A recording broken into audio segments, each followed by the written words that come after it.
They say death brings out the worst in people, and watching my wife Sable at her father's funeral proved that saying right. Richard Hayes was barely cold on the ground when she started talking about our inheritance like I was already invisible. The lawyer had called that morning with news that made Sable practically dance around the mansion. $12 million plus the estate. I should have been happy for us, but something felt wrong. "Can you believe it, Kellan?" she said, not even looking at me as she applied lipstick in the hallway mirror. "Daddy left us everything. The house, the business shares, all of it." The way she said us sounded more like me with each word. I'd been married to Sable for 6 years, and I knew that tone. It was the same voice she used when she wanted something but didn't want to ask directly. Richard had always been kind to me, treating me like the son he never had. We'd spend hours talking about business and life while Sable shopped or met friends for lunch. Now he was gone, and I felt like I'd lost the only real family I had in this house. 3 days after the funeral, Sable's mask came off completely. I was in the kitchen making coffee when she walked in with a look that could freeze water. She didn't say good morning or ask how I slept. Instead, she crossed her arms and delivered the words that changed everything. "Find somewhere else to live, Kellan. You're useless now." Just like that. No explanation, no discussion, no emotion. She might as well have been telling me the weather.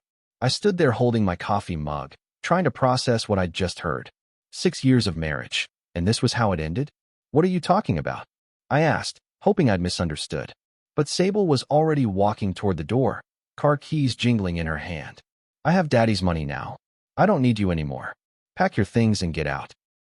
The front door slammed, leaving me alone in the house that suddenly felt like a stranger's home. By evening, my clothes were in garbage bags on the driveway. Sable had changed the locks while I was at work.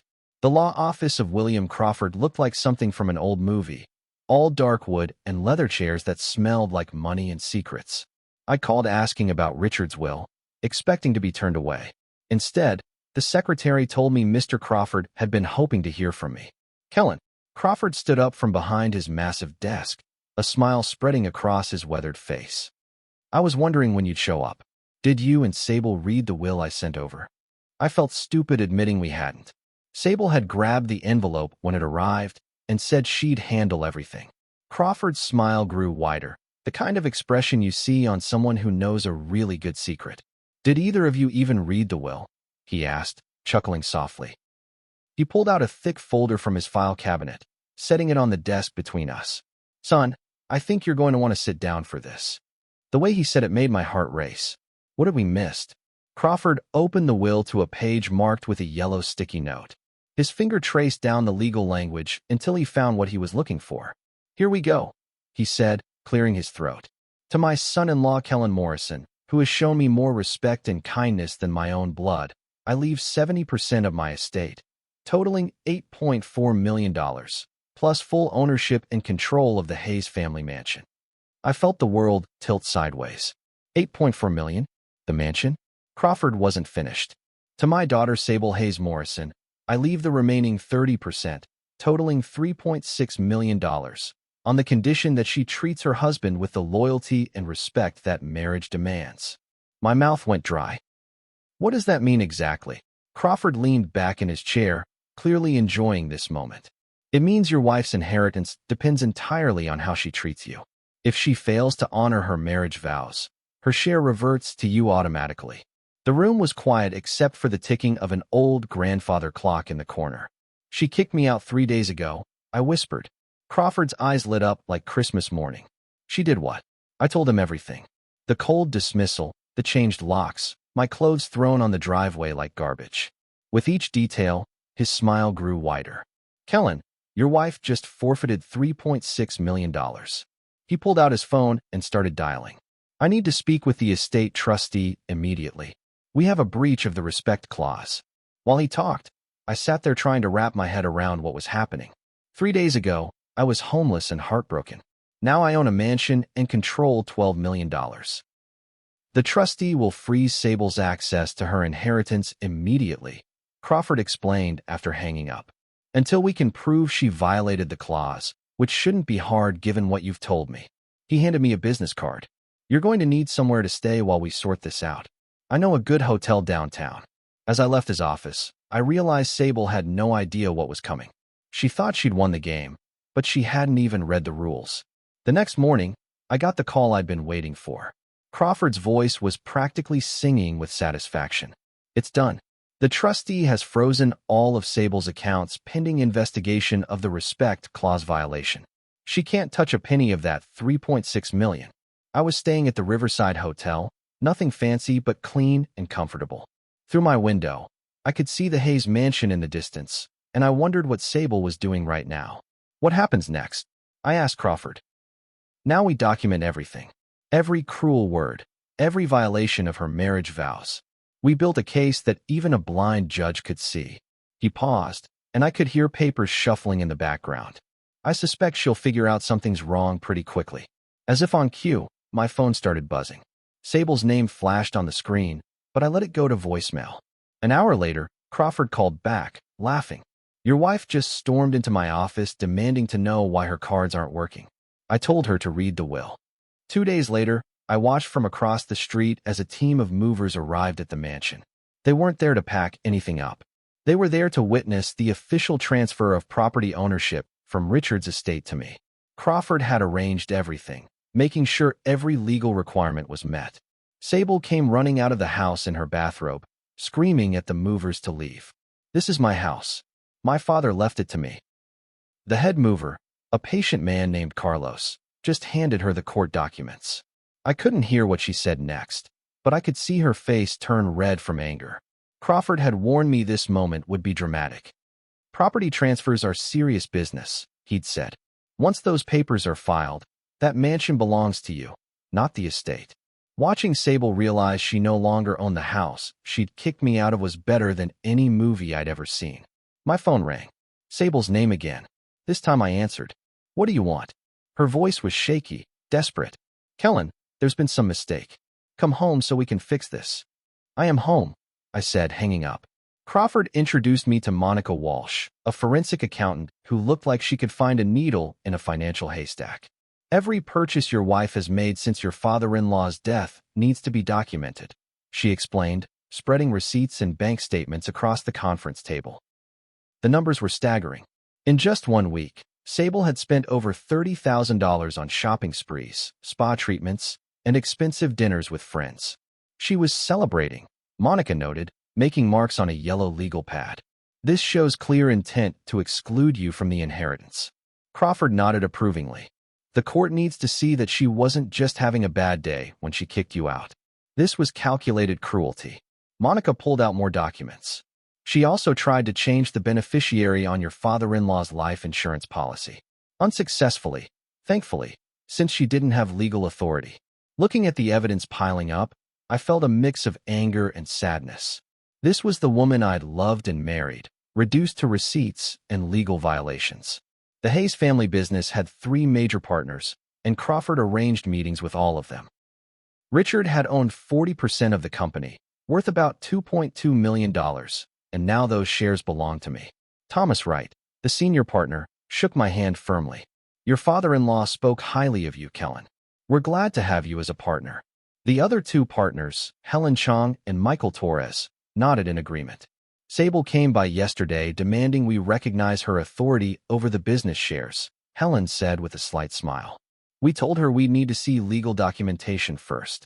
Michael leaned forward. Between you and me, Richard never thought Sable had the temperament for business. He always said you were the one with real sense. These people had worked with Richard for years, and their support meant everything. They weren't just backing me financially, they were backing me personally. As I left the meeting, I realized I wasn't just inheriting money and property. I was inheriting Richard's respect and the trust of people who mattered. Crawford filed the motion on a Tuesday morning, and by afternoon, the courthouse had scheduled a hearing for the following week. Judge Morrison, no relation, I assume, is known for being fair but strict about contract law, Crawford explained. The respect clause is ironclad. Richard made sure of that. The legal document was surprisingly simple. Sable had 30 days from Richard's death to prove she could treat me with basic human dignity. Instead, she'd kicked me out, changed the locks, and tried to steal my inheritance. Open and shut case, Crawford said confidently. My phone had been ringing nonstop since the motion was filed. Sable, her mother, Even some of her friends were calling, trying to convince me to work things out. I ignored them all. The time for working things out had passed when she threw my clothes on the driveway. 1 week from today, Crawford said, pointing to the calendar on his desk. Justice will be served, and your wife will learn that actions have consequences. Word travels fast in wealthy circles, and by the weekend, everyone in Sable's social group knew about the frozen inheritance. I heard about it from Monica, who had connections everywhere. The country club is buzzing, she told me over coffee. Apparently, your wife's credit card was declined at brunch yesterday. The humiliation must have been crushing. Sable had spent years building her image as Richard's wealthy heir, and now she couldn't even pay for Eggs Benedict. Her friend Catherine called me. Monica continued. She wanted to know if the rumors were true about Sable losing everything. I almost felt sorry for her. Almost. Then I remembered the look in her eyes when she told me I was useless, and the sympathy faded. What did you tell Catherine? Monica smiled. I told her to ask Sable to read her father's will more carefully. The social consequences were just beginning. When you can't pay your bills in a world where wealth equals worth, you become invisible very quickly. Desperate times call for desperate measures, and Sable's next move proved just how desperate she'd become. She went to First National Bank, where the Hayes family had done business for decades, trying to secure a loan against her inheritance. I'm Richard Hayes' daughter, she'd reportedly told the loan officer. I'm inheriting $3.6 million. I just need a bridge loan until the estate settles. What she didn't know was that Crawford had already contacted the bank, informing them that Sable's inheritance was conditional and currently frozen. The loan officer, a man named Peter Kim who'd known Richard personally, had to deliver the bad news. I'm sorry, Ms. Morrison, but we cannot approve a loan against frozen assets. Sable had apparently made a scene, demanding to speak with the bank president and threatening to move the Hayes family accounts elsewhere. The problem, Crawford explained when he told me about the incident, is that the Hayes family accounts now belong to you, not her. The trustee, Janet Phillips, requested a meeting with both Sable and me. We sat on opposite sides of her polished conference table like enemies in a divorce proceeding, which I suppose we were. Janet had been managing estates for 30 years, and her expression was all business. Mrs. Morrison, she said, looking directly at Sable, the terms of your inheritance are very clear. You have violated the respect clause of your father's will. Sable tried to interrupt, but Janet held up her hand. I've reviewed the evidence. The changed locks, the public dismissal of your husband, the attempt to exclude him from estate proceedings. Janet turned to me. Mr. Morrison, as the primary beneficiary, you have the right to demand forfeiture of your wife's conditional inheritance. The room was silent except for the hum of the air conditioning. However, Janet continued, I'm required to give Mrs. Morrison one final warning. She looked back at Sable. Mistreat your husband one more time, and your share of the estate disappears forever. That weekend, Sable suggested we have dinner at Le Bernardin, the French restaurant where we'd had our first date 7 years ago. I agreed, curious to see what she was planning. She was already seated when I arrived, wearing the black dress I'd bought her for our anniversary. Thank you for coming, she said, her voice softer than it had been in weeks. I know things have been difficult between us. The server brought menus and wine, and for a moment, it almost felt like old times. Then Sable started talking about the inheritance. This whole thing is ridiculous, she said, her voice rising slightly. Daddy couldn't have meant for you to control everything. You didn't even know him before we got married. Other diners were starting to look our way. I'm his blood, Kellan, his daughter. This money belongs to me. I stayed calm, which seemed to make her angrier. You're being selfish and greedy, she hissed, loud enough for nearby tables to hear. A woman at the next table had her phone out, and I realized she was recording. Perfect. Monday morning, Monica delivered the restaurant video to Crawford's office. The quality was surprisingly good, clearly showing Sable berating me in public while I sat quietly eating my dinner. She called you selfish and greedy, Crawford noted, replaying the clip. In front of witnesses, after being specifically warned about the respect clause. He immediately filed the video as evidence with the court. Judge Morrison will see this before the hearing, he assured me. Your wife just handed us the case on a silver platter. The hearing was set for Thursday morning, and Crawford was confident we'd win. I've been practicing law for 25 years, he said, organizing the files on his desk. I've never seen someone sabotage themselves this thoroughly. My phone was buzzing with messages from Sable, probably realizing she'd made a terrible mistake. I didn't read them. Thursday couldn't come soon enough. After weeks of uncertainty and legal maneuvering, we were finally going to get resolution. And based on everything I'd seen, that resolution would be very much in my favor. Thursday morning, I walked through the front door of the Hayes mansion with my original key and Sheriff Deputy Rodriguez as my official witness. The house was legally mine now, completely and officially, and it was finally time to reclaim what had always rightfully belonged to me.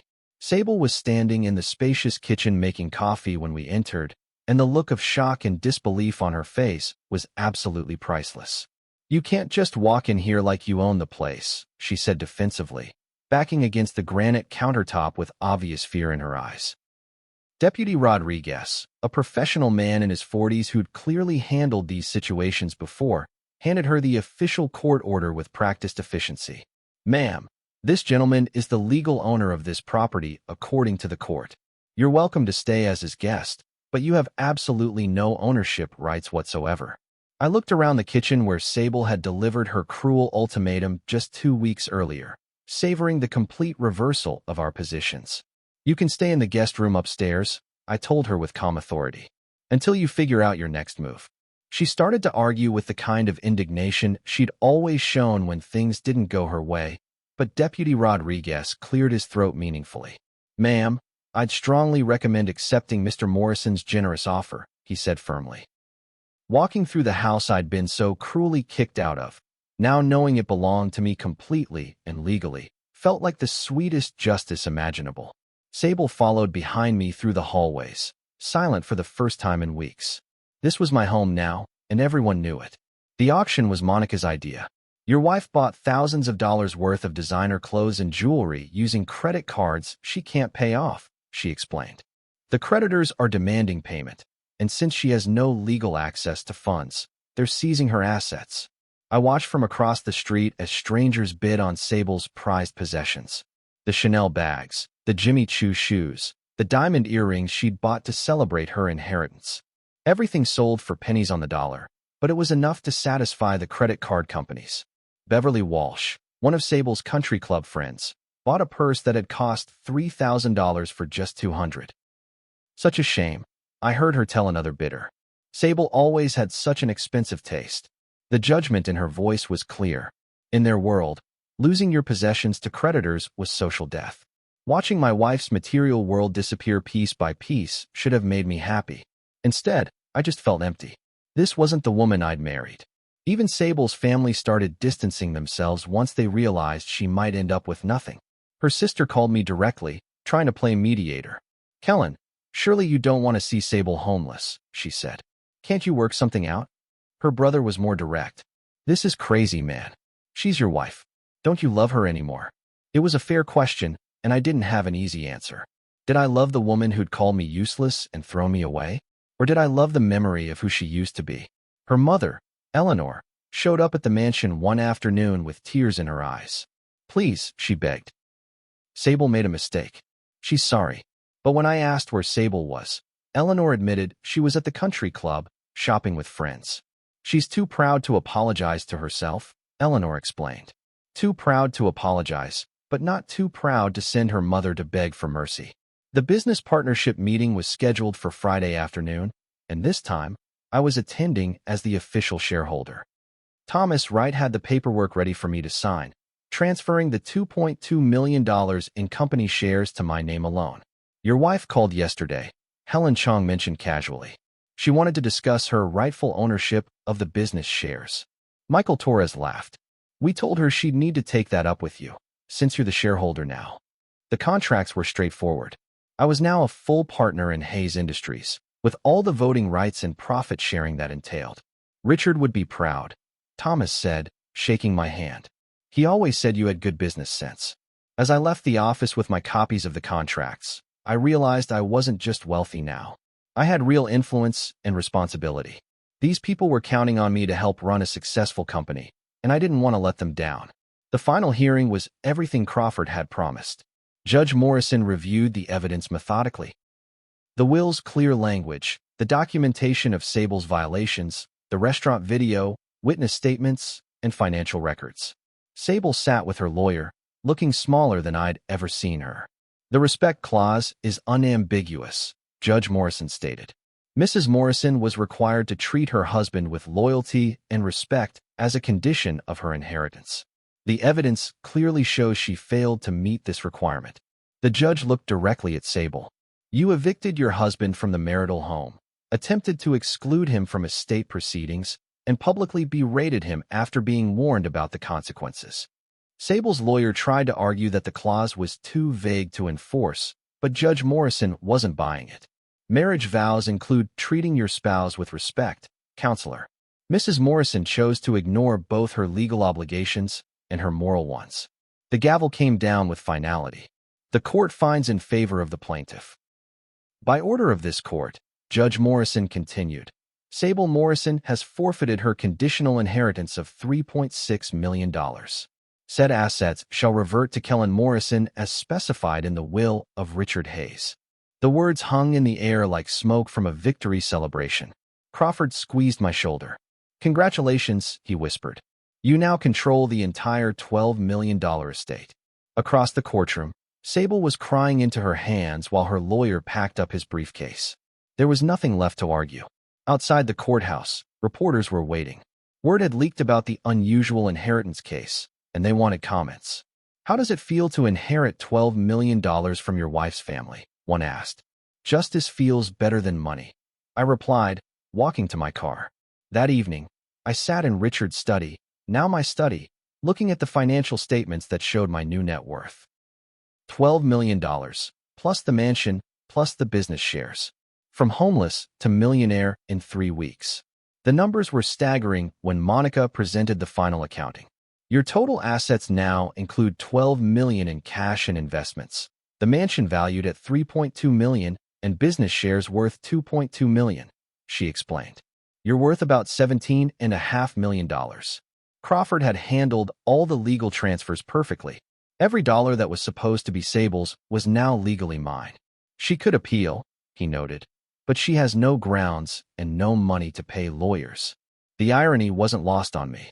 Sable's greed had left her too poor to fight for the money she'd lost through greed. I asked Monica to set up a meeting with a financial advisor.